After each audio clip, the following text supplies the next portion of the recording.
Obsession is an extreme persistent preoccupation with a specific idea or desire.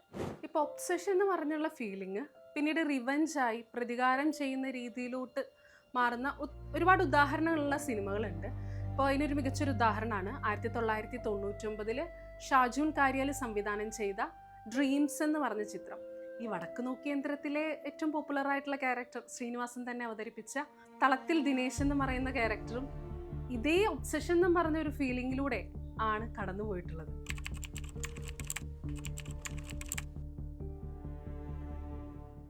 Obsession, ഞാൻ ആലോചിക്കായിരുന്നു ആ വാക്കിൻ്റെ അർത്ഥം എന്താണെന്നുള്ളത്. Obsession is an extreme persistent preoccupation with a specific idea or desire. അതായത് ഒരു പ്രത്യേക ആശയത്തെക്കുറിച്ചോ അല്ലെങ്കിൽ ആഗ്രഹത്തെക്കുറിച്ചോ അതികഠിനമായിട്ട് നമ്മൾ മനസ്സിൽ നിരന്തരം ചിന്തിച്ചുകൊണ്ടേയിരിക്കുക. പിന്നീട് ആ ചിന്തയിൽ നിന്ന് മോചിതയാകാൻ പറ്റാത്തൊരവസ്ഥ. മറ്റൊരു തരത്തിൽ പറഞ്ഞാൽ ഒരു ഒഴിയാബാധ എന്ന് വേണമെങ്കിൽ പറയാം. ഒബ്സഷൻ എന്ന വാക്ക് ഈ അടുത്ത് നമുക്ക് എല്ലാവർക്കും ഒരു ഫെമിലിയർ ആയിട്ടുള്ള ഒരു വാക്കാണ്. ഞാനും കണ്ടു ഒബ്സഷൻ എന്ന സിനിമ. കറി ബാർക്കർ എന്ന് പറഞ്ഞ യൂട്യൂബർ, അദ്ദേഹം അമേരിക്കൻ ഡയറക്ടറാണ്. അദ്ദേഹത്തിൻ്റെ വെറും 7 കോടി ബഡ്ജറ്റിൽ ചിത്രീകരിച്ചൊരു സിനിമയാണ് ഒബ്സഷൻ. പക്ഷേ വേൾഡ് വൈഡ് ഒരു വലിയ കളക്ഷൻ തന്നെ ആ സിനിമയ്ക്ക് കിട്ടിയിട്ടുണ്ട്.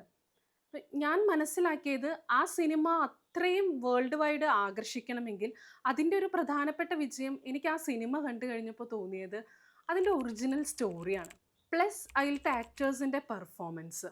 ഇതിലെ കഥയിലോട്ട് നമുക്ക് വരാം.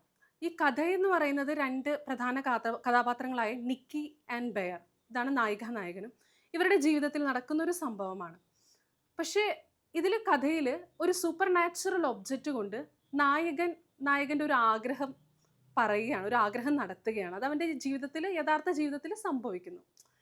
നമുക്കൊരു സൂപ്പർ നാച്ചുറൽ ഒബ്ജക്റ്റ് കിട്ടിക്കഴിഞ്ഞാൽ നമുക്ക് ഒരുപാട് ആഗ്രഹങ്ങൾ ഉണ്ടായിരിക്കും. നമ്മൾ പലതരത്തിലുള്ള ആഗ്രഹങ്ങൾ ചിന്തിക്കും. കാരണം മനുഷ്യൻ്റെ ആഗ്രഹങ്ങൾക്ക് അതിരുകളില്ല എന്നാണ് പറയുന്നത്.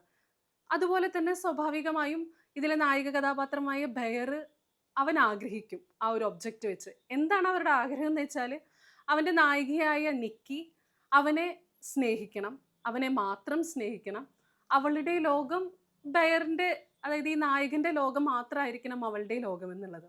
നമുക്ക് കേൾക്കുമ്പോൾ തോന്നുന്നു എന്തൊരു വളരെ സ്വാഭാവികമായിട്ടുള്ളൊരു ആഗ്രഹം, അല്ലെങ്കിൽ എന്തൊരു റൊമാൻറ്റിക് റിലേഷൻഷിപ്പ് ആയിരിക്കും, അല്ലെങ്കിൽ ഒരു റൊമാൻറ്റിക് ലൈഫായിരിക്കും അവരുടെ രണ്ടുപേരുടെയും ജീവിതാവസാനം വരെ എന്നൊക്കെ നമുക്ക് തോന്നിത്തു പോകും. പക്ഷേ യഥാർത്ഥത്തിൽ ആ സിനിമയെ പിന്നീട് അങ്ങോട്ട് കാണിക്കുന്നത് അവൻ്റെ ഒരൊറ്റ ആഗ്രഹം കൊണ്ട് ജീവിതം താറുമാറാകുന്ന, അല്ലെങ്കിൽ ഇവരുടെ രണ്ടുപേരുടെയും തന്നെ അവരുടെ പ്രൈവസി, നായകൻ്റെ പ്രൈവസി അല്ലെങ്കിൽ അവൻ്റെ ബൗണ്ടറീസ് എല്ലാം ബ്രേക്ക് ചെയ്തുകൊണ്ടുള്ള ഒരു പ്രണയം, അവൻ്റെ ഫ്രണ്ട്ഷിപ്പ്, അവൻ്റെ ഉറ്റ സുഹൃത്തുക്കൾ എല്ലാവരെയും നഷ്ടപ്പെടുന്ന ഒരു ജീവിതത്തിലോട്ട് അവസാനം അവനെ തന്നെ വീർപ്പ് മുട്ടിക്കുന്ന, ശ്വാസം മുട്ടിക്കുന്ന ഒരു പ്രണയത്തിലോട്ട് എത്തുകയാണ് അവസാനം. എനിക്ക് ഈ സിനിമ കണ്ടു കഴിഞ്ഞപ്പോൾ എനിക്ക് തോന്നിയത് ഇതിൻ്റെ ഒരു ബ്രില്യൻസ് എന്ന് പറയുന്നത്, ഇതിലെ സംവിധായകൻ സൂപ്പർ നാച്ചുറൽ പവർ അല്ലെങ്കിൽ ഒരു ഫിക്ഷനിലൂടെയാണ് ഈ കഥ പറയുന്നത്.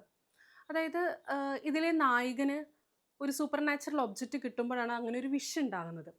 അപ്പം ആ നായികയുടെ ഒബ്സഷൻ എന്ന് പറഞ്ഞ ഒരു സ്ട്രോങ് ഫീലിങ്ങിൻ്റെ അതിഭീകരാവസ്ഥ നമ്മളെ കാണിക്കുകയാണ്. അത് ആ ഫിക്ഷനിലൂടെ കാണിക്കുന്നത് കൊണ്ടാണ് അതിന് അത്രയും മനോഹരമാവുന്നത്. കാരണം ഫിക്ഷൻ്റെ ഒരു പ്രത്യേകത എന്ന് പറഞ്ഞാൽ നമുക്ക് നമ്മളിലൂടെയൊക്കെ കടന്നു പോകുന്ന ഒരുപാട് ഫീലിങ്സ് ഉണ്ട്. ആ ഫീലിങ്സൊക്കെ നമ്മൾ ഒരുപാട് റിയലിസ്റ്റിക് സിനിമകളിൽ നമ്മൾ കഥാസന്ദർഭങ്ങളിലും കണ്ടിട്ടുണ്ട്. പക്ഷേ ഫിക്ഷൻ്റെ ഒരു എലമെൻറ്റ് വരുമ്പോൾ ആ ഒരു ഇമോഷൻ അല്ലെങ്കിൽ ആ ഒരു ഫീലിങ്ങിൻ്റെ ഏറ്റവും വേഴ്സ്റ്റായിട്ട് നമുക്ക് ചിന്തിക്കാൻ പറ്റും. അതായത് ഒബ്സഷൻ എന്ന് പറഞ്ഞ ആ ഫീലിങ്ങിൻ്റെ ഏറ്റവും വേഴ്സ്റ്റായിട്ട് നമ്മളെ കൊണ്ട് ചിന്തിപ്പിച്ച് അതവിടെ എക്സിക്യൂട്ട് ചെയ്യാനായിട്ട് ഇതിലത്തെ ഡയറക്ടർക്ക് സാധിച്ചു. അതിന് ആ ഒരു ഫിക്ഷൻ എന്നുള്ള ഒരു ടൂള് ഭയങ്കര ബ്രില്യൻ്റ് ആയിട്ട് അദ്ദേഹം ഉപയോഗിച്ചിട്ടുണ്ട്. നായകനാണ് ഇതിലത്തെ യഥാർത്ഥ വില്ലൻ. അയാളുടെ സ്വാർത്ഥതയ്ക്ക് വേണ്ടി അയാളുടെ കാമുകിയെ അല്ലെങ്കിൽ അയാൾ ഇഷ്ടപ്പെടുന്ന വ്യക്തിനെ അയാളിലേക്ക് മാറ്റപ്പെടുത്തുകയാണ് ചെയ്യുന്നത്. അയാൾക്ക് ഇഷ്ടപ്പെട്ട രീതിയിലോട്ട് മാറ്റാൻ വേണ്ടി അയാൾ ആഗ്രഹിക്കുകയാണ്. അപ്പം ഞാൻ നേരത്തെ പറഞ്ഞില്ലേ, നമ്മുടെ മനുഷ്യന്മാരുടെ ആഗ്രഹങ്ങൾ ചിലപ്പോൾ ആഴത്തിലുള്ള മുറിവുകൾ മനുഷ്യൻ്റെ ജീവിതത്തിൽ ഉണ്ടാക്കും.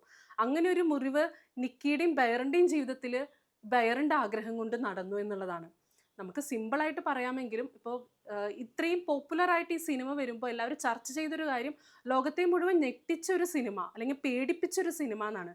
ഇത് പേടിപ്പിക്കുക മാത്രമല്ല, പേടിപ്പിക്കും പോലെ ഭീകരമായിട്ട് ചിന്തിപ്പിക്കാനും ഈ സിനിമ പഠിപ്പിക്കുന്നുണ്ട്. ഞാൻ പറഞ്ഞല്ലോ, ഒബ്സഷൻ എന്ന് പറയുന്ന ഒരു സ്ട്രോങ് ഫീലിംഗ് ആണ്. പക്ഷെ അതിൻ്റെ ഒരു പ്രത്യേകത എന്ന് പറഞ്ഞാൽ it is difficult to control. നമ്മുടെ കൺട്രോളിലല്ല ഈ ഫീലിംഗ് എന്ന് പറയുന്നത്. അപ്പം അതുകൊണ്ട് ഒരുപാട് കോൺസിക്വൻസ് ഉണ്ടായിട്ടുണ്ട്. അപ്പോൾ ഈ സിനിമ കണ്ടു കഴിഞ്ഞപ്പോഴേ എനിക്ക് മനസ്സിലോട്ട് വന്നത് നമ്മുടെ ലൈഫിൽ തന്നെയുള്ള ഒരുപാട് സന്ദർഭങ്ങൾ ഒക്കെയാണ്. അതുപോലെ തന്നെ നമ്മൾ കണ്ടു മറന്ന കുറേ സിനിമകളിലെ ചില രംഗങ്ങളൊക്കെയാണ് എനിക്ക് പെട്ടെന്ന് ഓർമ്മ വന്നത്.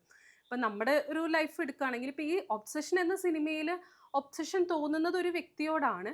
ചിലപ്പോൾ ചില ആളുകൾക്ക് അതൊരു വ്യക്തിയോടായിരിക്കണം എന്നില്ല. ചിലപ്പോൾ ഫുഡിനോടായിരിക്കാം, അല്ലെങ്കിൽ ചിലപ്പോൾ വസ്തുക്കളോടായിരിക്കാം, അല്ലെങ്കിൽ ചിലപ്പോൾ നമ്മൾ ശീലിച്ചു പോകുന്ന കുറച്ച് ശീലങ്ങളോടായിരിക്കാം, അല്ലെങ്കിൽ നമ്മൾ ശീലിച്ചു പോകുന്ന വേറെ കസ്റ്റംസ് ഒക്കെ ആയിരിക്കാം. ഇപ്പോൾ നമ്മൾ ഏറ്റവും കൂടുതൽ എൻജോയ് ചെയ്തിട്ടുള്ള ഒരു സിനിമയാണ് ജയ ജയ ഹേ എന്നുള്ളത്. അപ്പോൾ അതിൽ ബേസിൽ ചെയ്തൊരു കഥാപാത്രമുണ്ട്, രാജേഷ് എന്ന് പറഞ്ഞിട്ട്. അപ്പോൾ രാജേഷിൻ്റെ കഥാപാത്രത്തിന് രാവിലെ ഇടിയപ്പം കിട്ടണം. ഇടിയപ്പം കിട്ടിയില്ലെങ്കിൽ രാജേഷിൻ്റെ കഥാപാത്രം വയലൻ്റ് ആവും. അത് രാജേഷ് എന്ന് പറഞ്ഞ കഥാപാത്രം ശീലിച്ചു പോയൊരു രീതിയുണ്ട്. അയാൾ ശീലിച്ച ഒരു പാട്രിയാർക്കൽ കസ്റ്റം ഉണ്ട്, ഒരു സിസ്റ്റം ഉണ്ട്. ആ സിസ്റ്റം അയാൾ ബ്രേക്ക് ചെയ്യാൻ അയാളായിട്ട് ആഗ്രഹിക്കുന്നില്ല. അപ്പോൾ അവിടെ ഇടിയപ്പം അല്ലെങ്കിൽ അയാൾ വിചാരിച്ച കാര്യം നടന്നില്ല എന്നുണ്ടെങ്കിൽ അയാൾ വയലൻ്റ് ആവും. അപ്പോൾ അവിടെ അയാളുടെ കൂടെ താമസിക്കുന്ന അയാളുടെ പാർട്ണറായിട്ടുള്ള ദർശന ചെയ്ത കഥാപാത്രം ശ്വാസം മുട്ടിയിട്ടാണ് ശരിക്കും ആ വീട്ടിൽ ജീവിച്ചു വരുന്നത്. അപ്പോൾ ഈ ഒബ്സഷൻ എന്ന് പറഞ്ഞ ഫീലിംഗ് ഞാൻ പറയാൻ ഉദ്ദേശിച്ചത് നമുക്കത് ഒരു വ്യക്തിയോടായിരിക്കണം എന്നില്ല. അത് പല സന്ദർഭങ്ങളിലും പല കാര്യങ്ങളിലും നമ്മളിലൂടെ അത് കടന്നു പോയിട്ടുള്ള ഒരു കൺട്രോൾ ഇല്ലാതെ നമ്മൾ നിയന്ത്രിക്കാനാകാത്ത വിധം നമ്മളുടെ ഉള്ളിലുള്ള നമ്മൾ അറിയാതെ തന്നെ പോയിട്ടുള്ള ഒരു ഫീലിംഗ് ആണ് ഈ ഒബ്സഷൻ. ഇപ്പോൾ വേറൊരു കഥാപാത്രം എടുക്കുകയാണെങ്കിൽ നമ്മൾ ഏറ്റവും കൂടുതൽ എപ്പോഴും റൊമാൻറ്റിക് മൂവീസ് നമ്മൾ എടുക്കാൻ ആഗ്രഹിക്കുമ്പോൾ നമ്മൾ ആഗ്രഹിക്കുന്ന ഒരു സിനിമയാണ് 96 എന്ന് പറയുന്നത്. അപ്പം 96-ലെ റാം എന്ന് പറഞ്ഞ കഥാപാത്രത്തിന് ജാനുവിനോടുള്ളത് വേറെ ഒരു തരം ഒബ്സഷനാണ്. ജാനുവിൻ്റെ ഓർമ്മകളിൽ ജീവിക്കാൻ, അതുപോലെ തന്നെ ജാനുവിനെ ഫോളോ ചെയ്യുക, ജാനു എങ്ങനെ ജീവിക്കുന്നു എന്നുള്ളത് ജാനു അറിയാതെ അവളുടെ ജീവിതം നോക്കിക്കാണുക, അവളുടെ ഓർമ്മകളിലും അവളുടെ വസ്തുക്കളിലും ഒക്കെ ഒരു സന്തോഷം കണ്ടെത്തുക. അതുകൊണ്ടാണ് അയാൾക്ക് വേറൊരു വിവാഹത്തിലോട്ടോ അല്ലെങ്കിൽ ഒരു പാർട്ട്ണറെ പോലും ചിന്തിക്കാൻ പറ്റാതെ അയാൾക്ക് പോകുന്നത്. അത് റൊമാൻറ്റിസൈസ് ചെയ്യേണ്ട ഒരു പ്രണയമാണോ എന്ന് ചോദിച്ചാൽ ഞാൻ പറയും അല്ല എന്ന്. അതൊരു ടോക്സിക് ആണ്. അതൊരു ടോക്സിക് ആയിട്ടുള്ള ഒരു വേ ഓഫ് പ്രണയമാണ്. അപ്പോൾ അതൊക്കെ ഒരുതരം ഒബ്സഷനാണ്. അതൊരു സ്ട്രോങ് ഫീലിംഗ് ആയിട്ട് തന്നെയാണ് നമ്മൾ മനസ്സിലാക്കേണ്ടത്. ഇപ്പം മലയാളത്തിൽ അതിൽ ഏറ്റവും ഒരു ഉദാഹരണം ഉണ്ട്, എന്നും നിൻ്റെ മൊയ്തീനിലെ കാഞ്ചനമാല. പിന്നെ മറ്റൊരു ഉദാഹരണം എനിക്ക് പറയാനുള്ളത്, എനിക്ക് തോന്നുന്നു ഞാൻ ആദ്യം തന്നെ നമ്മൾ ഈ ഒബ്സഷൻ കണ്ടപ്പോൾ ഇതേ ഒരു ക്യാരക്ടർ എവിടെയാണെന്നുള്ളത് ഞാനൊന്ന് ആലോചിച്ചപ്പോൾ എൻ്റെ മനസ്സിലോട്ട് പെട്ടെന്ന് വന്നൊരു ആദ്യത്തെ ക്യാരക്ടർ ഏതാണെന്ന് വെച്ചാൽ നമ്മുടെ തമിഴിലെ പടയപ്പ സിനിമയിലെ നീലാംബരി. എൻ്റെ കുട്ടിക്കാലത്ത് ഞാൻ ആ സിനിമ കാണുമ്പോൾ ആ കഥാപാത്രത്തെ കണ്ടിട്ട് ശരിക്കും പേടിച്ചു പോയിട്ടുണ്ട്. കാരണം രജനീകാന്തിൻ്റെ കഥാപാത്രത്തെ വിവാഹം ചെയ്യാൻ പറ്റാത്തത് കൊണ്ട് മാത്രം വർഷങ്ങളോളം ഒരു മുറിക്കുള്ളിൽ അടച്ചിരുന്ന് ഒരു റിവെഞ്ച് കാണിക്കുന്ന രീതിയിൽ, അതായത് സ്വയം പനിഷ് ചെയ്യുക, സ്വയം പരിക്കേൽപ്പിക്കാൻ തക്ക വണ്ണത്തിലുള്ള സ്വന്തം ജീവിതം അതിനു വേണ്ടി മാറ്റുക എന്നുള്ളതൊക്കെ പറയുന്നത് ഭയങ്കര അതികഠിനമായിട്ട് തന്നെയാണ് എനിക്ക് തോന്നിയിട്ടുള്ളത്. അത് മറ്റൊരു ഒബ്സഷനാണ്. പിന്നീട് ഒരിക്കൽ കണ്ട ഒരു സിനിമയാണ് റാണി പത്മിനി. അപ്പോൾ ആ റാണി പത്മിയിൽ ഒരു സീൻ എനിക്ക് പെട്ടെന്ന് കണ്ടപ്പോൾ എനിക്ക് പെട്ടെന്ന് കണക്റ്റായൊരു കാര്യമുണ്ട്. അതായത് അതിൽ മഞ്ജു വാര്യരുടെ കഥാപാത്രത്തിന് ബർത്ത്ഡേ ആഘോഷം വരികയാണ്. അപ്പോൾ മഞ്ജു വാര്യരുടെ ഹസ്ബൻഡ് ഒരു ഗിഫ്റ്റ് വാങ്ങിച്ചു കൊടുക്കുകയാണ്. അപ്പോൾ ഗിഫ്റ്റ് എന്ന് പറയുന്നത് ഒരു ഹമ്മറിൻ്റെ താക്കോല് കൊടുക്കും. അപ്പോൾ മഞ്ജു വാര്യർക്ക് അതിൽ പ്രത്യേകിച്ച് എക്സൈറ്റ്മെൻ്റ് ഒന്നും ഉണ്ടാവുന്നില്ല. അപ്പോൾ പക്ഷേ ഭർത്താവ് ഭയങ്കര എക്സൈറ്റഡ് ആണ്, ഞാൻ അവൾക്ക് ഹമ്മർ ഗിഫ്റ്റ് ചെയ്തല്ലോ എന്ന് പറഞ്ഞിട്ട്. അപ്പോൾ ഇവരിങ്ങനെ ഗിഫ്റ്റൊക്കെ ചെയ്ത് യാത്ര പോകുമ്പോൾ മഞ്ജു വാര്യർ ഒരു സെക്കൻഡിൽ പറയും, അതായത് എനിക്ക് ഈ വീട്ടിൽ പൊതുവായിട്ട് വാങ്ങിച്ചു കൊടുക്കുന്ന സാധനങ്ങളൊന്നും തന്നെ എനിക്ക് ഗിഫ്റ്റായിട്ട് വാങ്ങിച്ചു തരേണ്ട ആവശ്യമില്ല. അതായത് എൻ്റെ കഴിഞ്ഞ ബർത്ത്ഡേക്ക് ഈ വീട്ടിൽ വാങ്ങിച്ചതൊരു പശുവിനെയാണ്, വെഡിങ് ആനിവേഴ്സറിക്ക് എനിക്ക് ഗിഫ്റ്റായി തന്നത് വാട്ടർ ഫിൽറ്ററാണ്, ഇപ്പോൾ ഹമ്മർ. ഇതൊന്നും എൻ്റെ ആവശ്യങ്ങളല്ല, ഇതെല്ലാം നിങ്ങളുടെ ആവശ്യങ്ങളാണ്. അപ്പോൾ അതൊന്നും എനിക്ക് ഗിഫ്റ്റായിട്ട് വാങ്ങിച്ചു തരേണ്ട ആവശ്യം നിങ്ങൾക്കില്ല. അപ്പോൾ ഹസ്ബൻഡിൻ്റെ കഥാപാത്രം ചോദിക്കുന്നുണ്ട്, നിനക്ക് പിന്നെ എന്താണ് വേണ്ടത്, എന്നാൽ നമുക്കൊരു ഐസ്ക്രീം കഴിക്കാം. അതായിരുന്നു അവളുടെ ആഗ്രഹം. ഞാൻ മനസ്സിലാക്കിയത് നമ്മളുടെ ചില ആഗ്രഹങ്ങൾ നമ്മളുടെ ആഗ്രഹങ്ങളല്ല മറ്റൊരാളുടെ ആഗ്രഹം, അല്ലെങ്കിൽ നമ്മളുടെ പാർട്ട്ണറുടെ ആഗ്രഹം. നമ്മൾ അവർക്ക് ഗിഫ്റ്റ് ചെയ്യാനോ അല്ലെങ്കിൽ നമ്മൾ അവരെ കൂടെ കൂട്ടാനോ ഉദ്ദേശിക്കുമ്പോൾ നമുക്കിഷ്ടമുള്ളതല്ല അവരിൽ അടിച്ചേൽപ്പിക്കേണ്ടത്. അവരുടെ ഇഷ്ടം കൂടി മനസ്സിലാക്കി അവർക്ക് ചെയ്തു കൊടുക്കുമ്പോഴാണ് ആ ഒരു പ്രണയം ബ്യൂട്ടിഫുൾ ആവണത്. ഇപ്പോൾ ഒബ്സഷൻ എന്ന് പറഞ്ഞുള്ള ഫീലിംഗ് പിന്നീട് റിവഞ്ചായി പ്രതികാരം ചെയ്യുന്ന രീതിയിലോട്ട് മാറുന്ന ഒരുപാട് ഉദാഹരണങ്ങളുള്ള സിനിമകളുണ്ട്. ഇപ്പോൾ അതിനൊരു മികച്ചൊരു ഉദാഹരണമാണ് 1999 ഷാജൂൻ കാര്യാൽ സംവിധാനം ചെയ്ത ഡ്രീംസ് എന്ന് പറഞ്ഞ ചിത്രം. അതായത് മീനയും സുരേഷ് ഗോപിയും ഒരുമിച്ച് അഭിനയിച്ച ചിത്രമാണ്. അപ്പോൾ ഇതിൽ മീനയുടെയും സുരേഷ് ഗോപിയുടെയും ക്യാരക്ടേഴ്സായ നിമ്മി, റോയ്. അപ്പോൾ ഇതിൽ നിമ്മി റോയോട് പ്രതികാരം ചെയ്യാണ്. പ്രതികാരം എന്തിനാ ചെയ്യുന്നത് വെച്ചാൽ നിമ്മിയുടെ കാമുകനെ റോയിയാണ് കൊന്നതെന്ന് നിമ്മി തെറ്റിദ്ധരിക്കപ്പെട്ട് നിമ്മിയുടെ തന്നെ മരണം സ്വന്തമായി റിക്രിയേറ്റ് ചെയ്ത് എവിഡൻസ് എല്ലാം റോയ്ക്കെതിരെയാക്കി റോയിയെ ജയിലിൽ അടയ്ക്കുകയാണ്. അപ്പോൾ ഒരു നിരപരാധിയെ ജയിലിൽ അടയ്ക്കുന്ന രീതിയിലോട്ട് നിമ്മി റിവഞ്ച് ചെയ്യുകയാണ്. നമ്മൾ നോക്കുകയാണെങ്കിൽ ഇതിൽ നിമ്മി എന്ന കഥാപാത്രത്തിന് സ്വന്തം കാമുകൻ മരിച്ചത് ആക്സെപ്റ്റ് ചെയ്യാൻ പറ്റുന്നില്ല. അതുപോലെ തന്നെ കാമുകനോടുള്ള പ്രണയം കൊണ്ടും ആണ് അങ്ങനെ ഒരു എന്താ പറയുക, അത്രയും ഒരു റിവെഞ്ച് ഒരു വ്യക്തിയോട്, ഒരു നിരപരാധിയോട് ചെയ്യാനായിട്ട് നിമ്മിയെ പ്രേരിപ്പിക്കുന്നത്.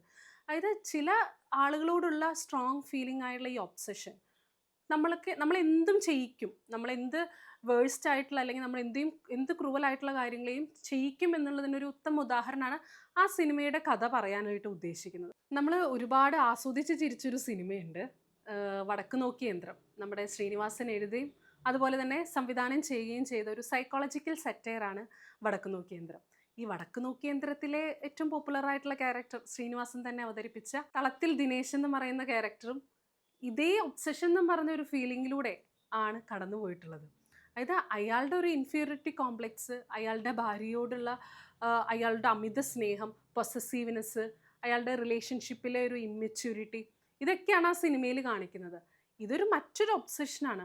അതായത് എനിക്ക് മനസ്സിലായത് ഈ സിനിമകളിലെല്ലാം കടന്നു പോകുന്ന ഇത്തരം കഥാപാത്രങ്ങൾക്ക് സ്വന്തം സെൽഫിനോടുള്ളൊരു സ്നേഹക്കുറവ് അല്ലെങ്കിൽ അവരുടെ സെൽഫിനെ അവർ തന്നെ മനസ്സിലാക്കാൻ പറ്റാത്തത് കൊണ്ടാണ് അവർക്ക് അവരിഷ്ടപ്പെടുന്ന ആളുകളിലേക്ക് അവരാഗ്രഹിക്കുന്ന കാര്യങ്ങൾ അടിച്ചേൽപ്പിക്കാനായിട്ട് പറ്റുന്നത്. ഇപ്പം ഇവിടെ തളത്തിൽ ദിനേശനിലോട്ട് വരുവാണെങ്കിൽ അയാൾ വളരെ എന്താ പറയുക, ഭയങ്കര പൊസസീവായിട്ടുള്ളൊരു ഹസ്ബൻഡാണ്.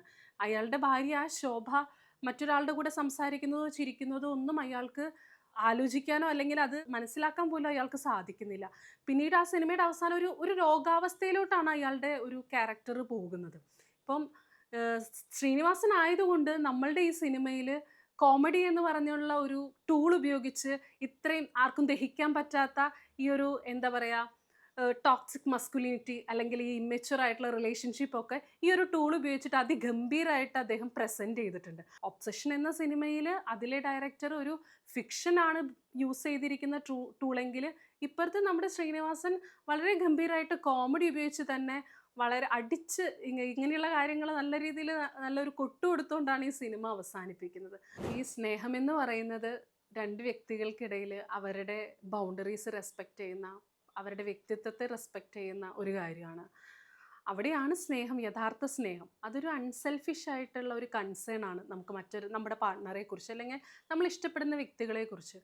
പക്ഷേ നമ്മളിപ്പോൾ ചർച്ച ചെയ്യപ്പെട്ട സിനിമകളിലൊക്കെ കഥാപാത്രങ്ങൾ കടന്നു പോയിട്ടുള്ള ഈ ഒബ്സഷൻ, പൊസസീവ്നെസ് എന്നൊക്കെ പറയുന്ന ആ ഒരു ഫീലിംഗ് അതൊരിക്കലും അവരുടെ പാർട്ട്ണർ അല്ലെങ്കിൽ അവരുടെ കൂടെയുള്ളവരുടെ വ്യക്തിത്വത്തെ റെസ്പെക്റ്റ് ചെയ്യുന്നില്ല, അവരുടെ ബൗണ്ടറീസ് റെസ്പെക്റ്റ് ചെയ്യുന്നില്ല, അവരുടെ പ്രൈവസിയിൽ റെസ്പെക്റ്റ് ചെയ്യുന്നില്ല. അപ്പോൾ അത്തരത്തിലുള്ള കാര്യങ്ങൾ ഇങ്ങനെയുള്ള സിനിമകൾ കാണുന്നതിൻ്റെ ഒപ്പം, അത് ആസ്വദിക്കുന്നതിൻ്റെ ഒപ്പം, കൈയടിക്കുന്നതിൻ്റെ ഒപ്പമൊക്കെ ഈ ഒരു വലിയൊരു ചിന്ത കൂടി ഉൾപ്പെടുത്തിയിട്ടാണ് ഈ ഡയറക്ടേഴ്സ് നമുക്ക് ഈ സിനിമകൾ കാണിക്കുന്നത്. അപ്പോൾ ആ ഒരു ചിന്ത നമ്മുടെ നിത്യജീവിതത്തിലും ഉപയോഗിക്കണമെന്നാണ് എനിക്ക് നിങ്ങളോട് പറയാനുള്ളത്. ലവ് എന്ന് പറയുന്നത് it is always respect our boundaries. അത് മെയിൻറ്റെയിൻ ചെയ്യാനാണ് പാട്. അങ്ങനെ മെയിൻറ്റെയിൻ ചെയ്യാനായിട്ട് എല്ലാവർക്കും സാധിക്കണം.